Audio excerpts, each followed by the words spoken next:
আমি এখন একটা চিজের ঠাসা পিৎজা, যেখানে বেশ চিজ টপকে টপকে পড়ে, ওই রকম একটা পিৎজা অর্ডার করব। কিন্তু পিৎজাটা তো আসতেও কিছুটা সময় নেবে, ততক্ষণ বরং আমি এক প্যাকেট বড় প্যাকেট চিপস আনাই। চিপসটা যতক্ষণ খাবো ততক্ষণ পিৎজা চলে আসবে, আর পিৎজার সাথে একটা চকো লাভা কেক।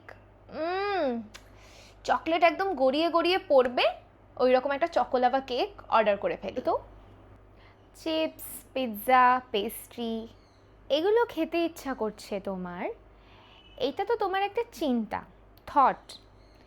এর নিচে অনুভূতিটা কি আমাকে বলতে পারবে? খুব রাগ হচ্ছে, মনে হচ্ছে চিৎকার করি, কিন্তু চিৎকার তো করতে পারবো না। তাই এইগুলো খেয়ে যদি একটু শান্তি পাই, সেই জন্যই আর কি। আমি বুঝতে পারছি তোমার ভীষণ রাগ হচ্ছে, কিন্তু জানো, রাগ আগ্নেয়গিরির মতো। আগুনটা বাইরে থেকে দেখা যায়, ভেতরে অন্য কিছু থাকে। তুমি কি আমাকে বলতে পারবে তোমার এই রাগের নিচে আর অন্য কোনো অনুভূতি আছে কি না? হ্যাঁ, খুব কষ্ট হচ্ছে। প্রতিদিন এত ভিড় মেট্রো করে আমাকে কাজে যেতে হয়, অফিসে সারাদিন এত কাজ করি, ঠিকমতো খাওয়ার সময়ও পাই না।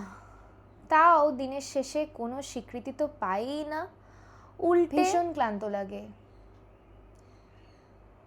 রাতে তো ঠিক করে ঘুমও হয় না, এমনকি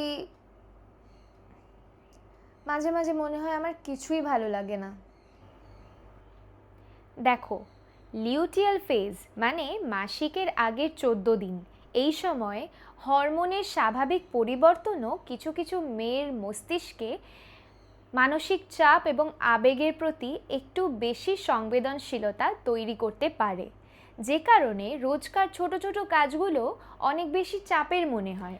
গবেষণা বলছে, যাদের মধ্যে প্রিমেনস্ট্রুয়াল সিনড্রোম বা এই লিউটিয়াল ফেজে নানা রকম শারীরিক এবং আবেগের পরিবর্তন দেখা যায়, তাদের এই ফুড ক্রেভিং বা বিভিন্ন রকম খাবার ইচ্ছে অনেক সময় হেডোনিক হাঙ্গার, মানে শরীরের পুষ্টির জন্য বা শরীরের চাহিদার জন্য খিদে পাচ্ছে এমনটা নয়, বরং মনের কিছু অপূর্ণ চাহিদা ভালো লাগার জন্য খাবার খেতে ইচ্ছে করছে।